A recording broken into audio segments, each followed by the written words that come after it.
I have a few young ladies that I see on occasion that are warm and understanding. Pals. Yeah, Pals. buddies. Nice to have pals. November 2002. German customs officers open a leather briefcase. Inside, documents worth $8 billion. The man carrying them? Don Johnson, the same guy who defined cool in the 80s with his sockless loafers and cocaine-white suits. But here's what nobody understood that day. They weren't looking at a money launderer. They were staring at Hollywood's most perfectly crafted illusion, finally cracking open. While you were watching him cruise Miami in a Ferrari, sipping champagne with supermodels, Don Johnson was drowning. The pastel shirts, drenched in flop sweat from withdrawal, the $1 million smile, practiced in mirrors between trading Ferraris for rent money. That briefcase full of billions.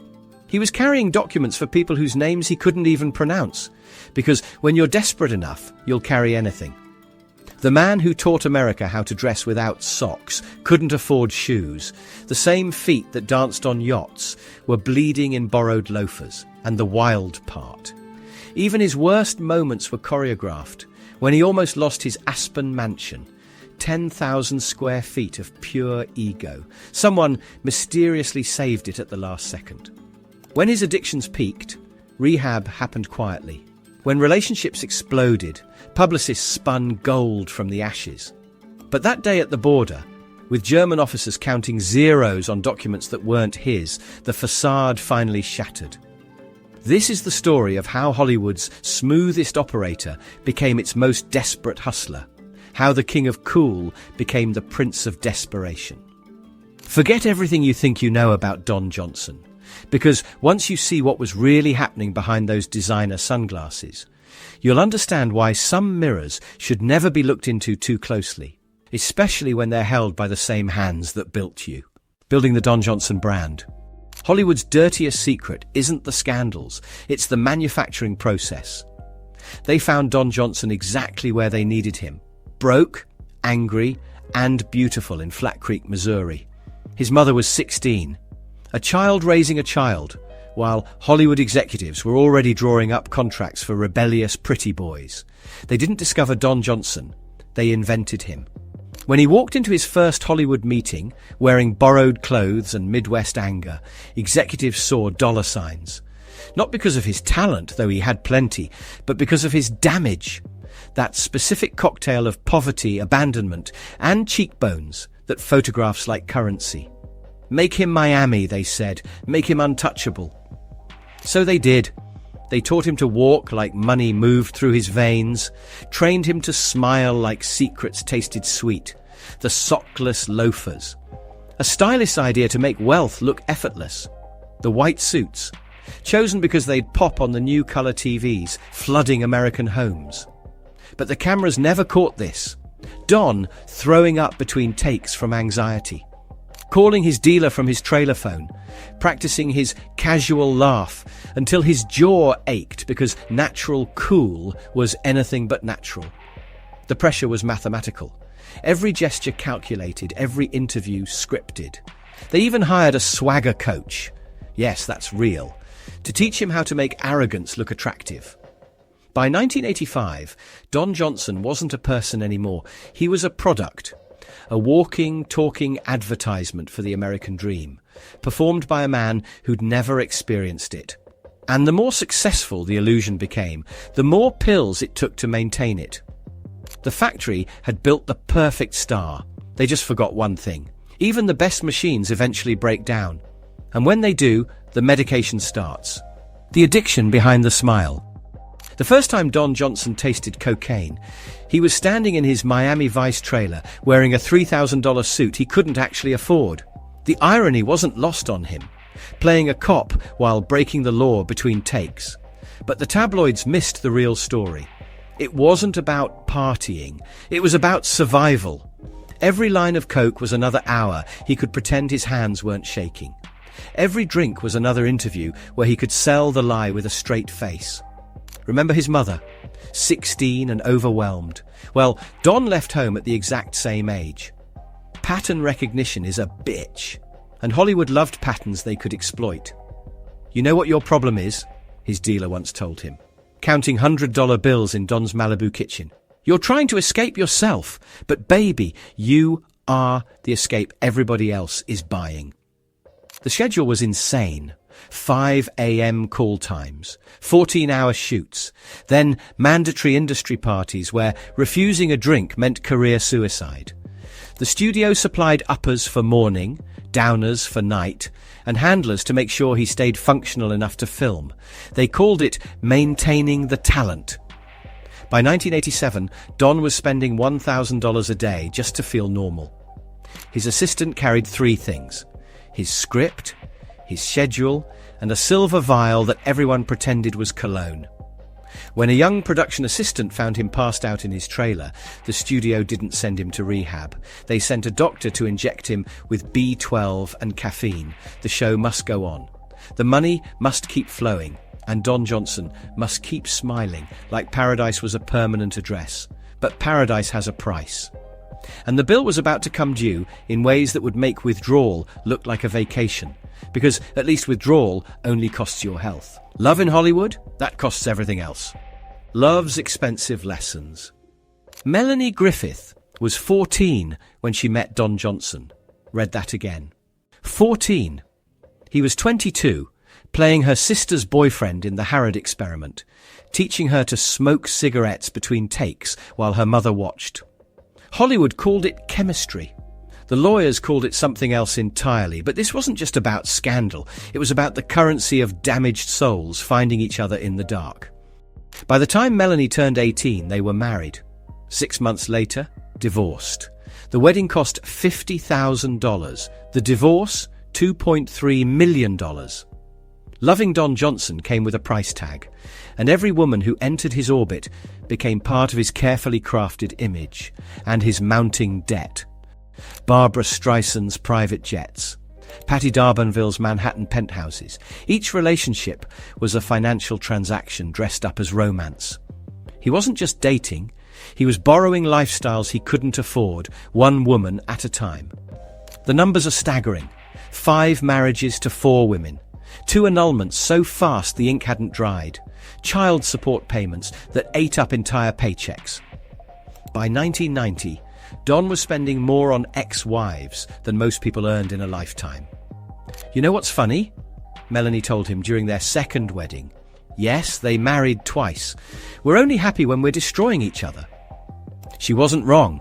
Their daughter Dakota was born into a household where love meant mutual financial destruction, where family dinner meant lawyers present, where daddy's white suit came with mommy's white powder, but the most expensive relationship. The affair with Jodie Lynn O'Keefe, his TV daughter from Nash Bridges. She was 18, he was 49. The therapy bills alone could have bought a small mansion. Every kiss cost him. Every wedding doubled his debt. Every divorce tripled it. And still, he kept searching for love in all the wrong tax brackets. Until one day, the wrong tax bracket came searching for him. The $8 billion mystery that changed everything. Picture it. Don Johnson shaking in a German interrogation room. Briefcase worth more than most countries' GDP, sitting between him and men with guns. The documents inside? They had account numbers that could drain Switzerland. Nobody asks the obvious question. Why was Don Johnson, a man who couldn't pay his own mortgage, carrying $8 billion in financial documents across international borders? These aren't mine, he kept repeating, sweat pooling in his cocaine-white collar. I'm just the courier. The courier. Miami Vice's smoothest detective reduced to a Hollywood mule. The truth was darker than anyone imagined. When you owe money to the wrong people, and Don owed everyone, you don't get to say no.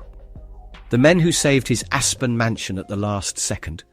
They weren't philanthropists, they were investors, and their ROI came with conditions. German authorities found routing numbers for accounts in Cyprus, Luxembourg, the Caymans. Shell companies with names like Sunset Holdings and Paradise Ventures. The kind of paperwork that makes forensic accountants nervous. Mr. Johnson, the lead investigator asked, sliding photos across the metal table. Do you know what money laundering looks like? Don laughed. Actually laughed. Because the joke was cosmic. He was drowning in debt while carrying billions for ghosts. They held him for 72 hours, long enough for phone calls to be made, favors to be called in. Suddenly, the investigation evaporated like morning mist over Miami. No charges, no explanation. Just Don Johnson walking free with an empty briefcase and a new understanding of who really owned him. The scandal made headlines worldwide. But the real story, who sent him, why him, what happened to those billions, stayed buried. Some secrets are worth more than money. And Don? He learned that when you're desperate enough to carry $8 billion for strangers, you're not a star anymore. You're inventory. But even inventory can be restocked if the price is right.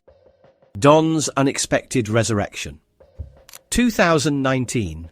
A Netflix executive Googles Don Johnson and finds two things: scandal headlines and his daughter Dakota getting spanked in 50 Shades. The algorithm says he's perfect for a comeback.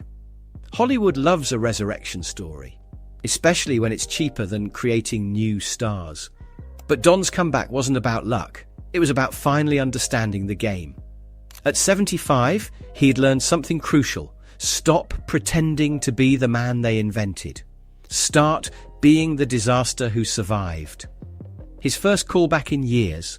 He showed up in a t-shirt, no white suit, no swagger coach. Just a man who'd been to hell and brought back souvenirs. The casting director later said, he looked like he'd finally stopped acting. Watchmen, Knives Out, Rebel Ridge, each role cast him as the villain with charm. The corrupt authority figure, the man whose smile meant someone was about to lose everything. They weren't hiring Don Johnson, the heartthrob. They were hiring Don Johnson, the cautionary tale. You know what's funny? He told a reporter last year, sitting in his modest apartment. Yes, apartment. I'm finally playing characters I understand. Men who've compromised everything for money. The irony is delicious. He's making more money being honest about his failures than he ever did pretending to be perfect. His broke celebrity speaking tours sell out. His memoir pre-sale hit 6 figures. Streaming services pay premium for the actor who survived his own mythology. But the dark truth remains. Every comeback role requires him to relive his collapse. Every villain speech echoes real conversations with creditors. Every on-screen betrayal mirrors actual devastation. Hollywood didn't forgive Don Johnson. They monetized his ruins. And he's grateful for the work, even if it means bleeding in public for scale pay plus 10%. Which brings us to the final calculation. The price of Hollywood immortality. Here's what $100 million looks like when it's gone. Don Johnson, 75, checking his bank balance before buying coffee. The man who invented Miami Cool now clips coupons in Valley Village. But the real price wasn't money, it was identity. Somewhere between the white suits and withdrawal sweats, between the German briefcase and Netflix callbacks, Don Johnson, the person, got erased. What's left is a ghost, wearing his own face, selling nostalgia to pay for groceries. People ask if I have regrets, he said recently, sitting in makeup for another villain role, another paycheck playing himself as a cautionary tale. Regret implies I had choices. When you're manufactured from day one, choice is just another illusion they sell you. The math is brutal. 40 years of fame earned him 5 divorces, 3 rehab stints, 1 international scandal, and a reputation as Hollywood's most expensive mistake. His legacy? Teaching a generation that swagger without substance is just expensive suicide. Dakota won't talk about him in interviews. Melanie changes the subject. His son Jesse uses his mother's last name professionally. Even his current wife, Kelly, maintains separate finances. She learned what loving Don Johnson costs. But the twist nobody expected. He's still here. Still working, still breathing in a town that usually buries its broken toys. Maybe that's the real miracle, not the comeback, but the simple act of survival when everything designed to make you shine was actually meant to make you burn. The white suit hangs in his closet, yellowed with age and secrets. Sometimes he touches it, remembers when illusion felt like power, Then he puts on his T-shirt and drives to set in a Honda. Don Johnson died years ago. They buried him in cocaine and debt, in German interrogation rooms and divorce court papers. What survived is more interesting and more honest, even if honesty in Hollywood is just another performance.